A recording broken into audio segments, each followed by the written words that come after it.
Pero vemos cómo las criptas o foveolas gástricas son mucho más profundas. Ya ocupan casi 2/3 de la profundidad del epitelio. Aquí en esta zona es normal que encontremos algunos acúmulos de linfocitos en la lámina propia. Y vemos cómo la muscularis de la mucosa se observa mucho más continua. En la submucosa no vemos ninguna glándula. Vemos la muscular externa, constituida por ¿quién? Por músculo liso. Y si nos vamos en la unión de la muscular, en esas zonas de unión es que vamos a buscar los plexos mientras.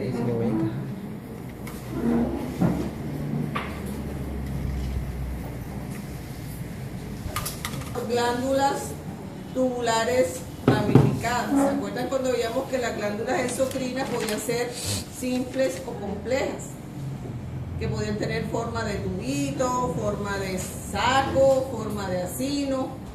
En el fondo y cuerpo del estómago, las glándulas son tubulares ramificadas. ¿Cómo es una glándula tubular ramificada? Imagínense como cuando uno saca una mata de yuca.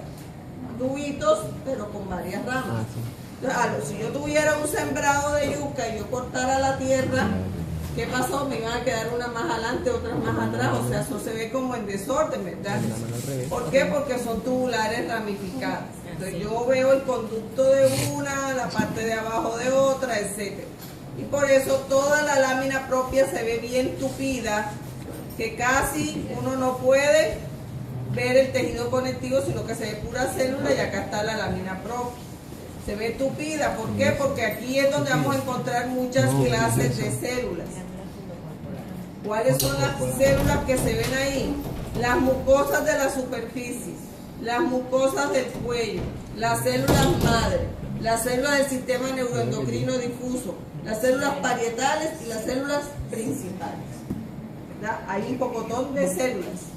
Aunque el epitelio se llame como epitelio cilíndrico. Sí.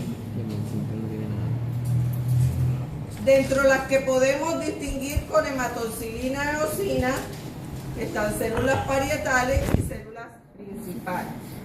Las parietales son las que producen el ácido parecen clorhídrico. unos huevitos fritos y se ven intensamente eosinófilas,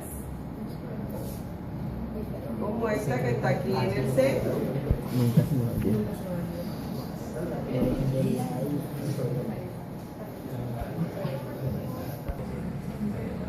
La célula parietal. Chiquitas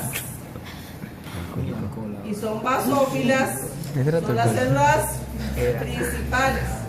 Todas estas chiquitas basófilas son principales y esta es la parietal. Entonces, para que no se nos olvide, príncipe azul y pariente rosado. Príncipes son azules. Príncipe azul y pariente rosa. Sus comparaciones. Estas son las células parietales. Que parece un huevo. Estos son los dos tipos de células que producen moco. ¿Por qué? Porque necesitamos proteger al estómago del ácido y de las sustancias enzimáticas. Parietales, perdón, principales. Y estas pariente rosado. Las parietales, hay que ver porque ahí el tubo digestivo es igual. Entonces acá en esta región lo más importante es distinguir la zona fundocorporal o región fundocorporal del estómago con sus diferentes células.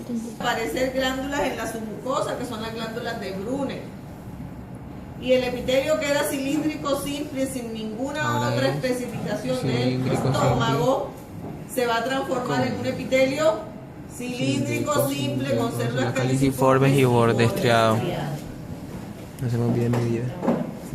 Entonces, si yo estoy en el Porque ella píloro, repetió eso mucho. estoy aquí en el estómago. Intestino. Fíjense que O sea, uno de los errores que donde empieza la cometen región en los pilórica. exámenes, que yo siempre les digo cuál es el error para que no lo cometan y siguen cometiéndolo, porque no soy Ahí. mala, yo quiero que saquen 5, no que se rajen. Siempre los estudiantes están pensando que uno quiere rajarlo y uno lo que quiere es que aprenda, no rajar. Entonces siempre les digo, ojo con el epitelio de superficie. Miren el epitelio de superficie. ¿Por qué se equivocan? Porque como el estómago también tiene pliegues y tiene criptas, ¿verdad? A veces suelen confundir los pliegues del estómago, estos plieguecitos y estas cripticas, con que creen que están viendo intestino, creen que están viendo una vellosidad. ¿Cuál es la clave? Que el epitelio del estómago es un epitelio cilíndrico simple sin más nada. Todas las células son igualitas. Entonces yo aquí estoy en la región del píloro. Yo les decía que en el píloro es normal encontrar estos acúmulos linfoides. No es que el paciente tenga una gastritis.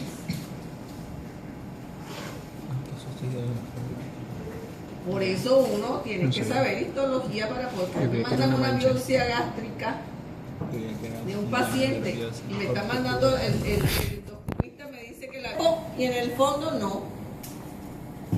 Ya, entonces un paciente tiene en la región fundocorporal acúmulos linfoides, yo enseguida me voy a las criptas y aquí a los cuellos glandulares a buscar que el Helicobacter pylori, porque entonces tiene una gastritis. Entonces es importante por eso saber lo normal de los tejidos para poder hacer la interpretación patológica. Entonces si yo voy por el píloro, estoy aquí en el píloro, sigo caminando por el píloro, miren la muscularis de la mucosa cómo va, ¿verdad? Como una cinta. Y miren que en la submucosa no hay nada. Si yo sigo caminando por ahí, ¿qué pasó aquí? Empieza la muscularis como a ser interrumpida, fragmentada, invadida. ¿Qué pasó? Parece que se estuvieran cayendo las glándulas por aquí. Estuvieran cayendo como si tuviera una gotera, la mucosa, y ya las glándulas que estaban acá arriba, en la región del píloro, empiezan a atravesar y la muscularis de la mucosa se ve interrumpida o rota y empezamos a ver cómo empiezan a aparecer acinos mucosos acá abajo.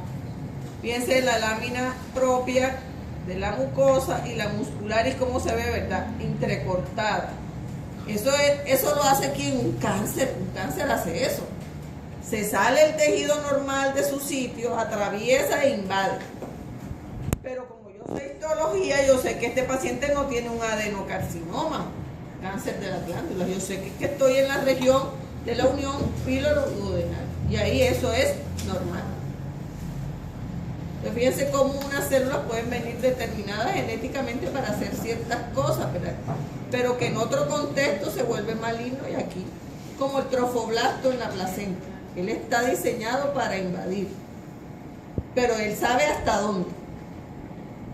Entonces, aquí vemos ya las glándulas se están metiendo en la submucosa, y ya que están metidas completamente en la submucosa. Entonces, estas ya son las glándulas de Brunner. Si yo me voy para la superficie, ¿qué esperaré encontrar acá arriba? Las vellosidades, porque ya estoy en duodeno. Entonces ya el epitelio de la superficie de acá arriba me debe cambiar. Aquí desafortunadamente salió, se autorizó y no sale la parte de arriba. Pero sigamos caminando, que más adelante debe aparecer las vellosidades. Y aquí aparecen. Entonces ya sabemos que las vellosidades tienen un núcleo en el centro de tejido conectivo y que el epitelio que reviste una vellosidad, aquí se acabó la lámina, va a ser un epitelio cilíndrico simple con células caliciformes. Entonces esto que estoy viendo aquí es la pared del duodeno. No acepto contestar intestino delgado, aunque el duodeno sea parte del intestino delgado, porque desde que dimos la teoría les dije que el duodeno lo vamos a asumir como un órgano aparte, separado, porque es diferente. Aquí vemos, yo sé que estoy en duodeno y que estas estructuras que estoy viendo aquí son las glándulas de Brunner y que están en una estructura llamada submucosa. Miren qué grande son las glándulas de Brunner. Forman gran cantidad de mucinas para proteger el duodeno de quién, del quimo ácido que viene del estómago, y encima le va a caer la bilis, que es absolutamente alcalina, y después vienen los jugos pancreáticos que son enzimáticos. Entonces necesitamos ahí una protección fuerte. Por eso las glándulas de Brunner son bastante abundantes, grandísimas. Cosa del estómago, diferente. ¿Por qué? Porque ya esta mucosa va a tener otro tipo de epitelio. Va a tener un epitelio cilíndrico simple con células caliciformes y borde estriado. Y aparecen estas estructuras en forma de dedito o de hojas, que son las vellosidades intestinales. Estas son las vellosidades y estas son las criptas. Si yo veo a más aumento, ya fíjense cómo yo sé que no estoy en estómago y que lo que estoy viendo no son pliegues sino vellosidades, porque veo el epitelio de superficie que ya ustedes conocen. Ya lo decidí. Epitelio Bien, pues. ¿Estás feliz con sí, te gusta? cilíndrico simple con células caliciformes y borde estriado. Las células caliciformes y los enterocitos. Estoy aquí en una vellosidad intestinal.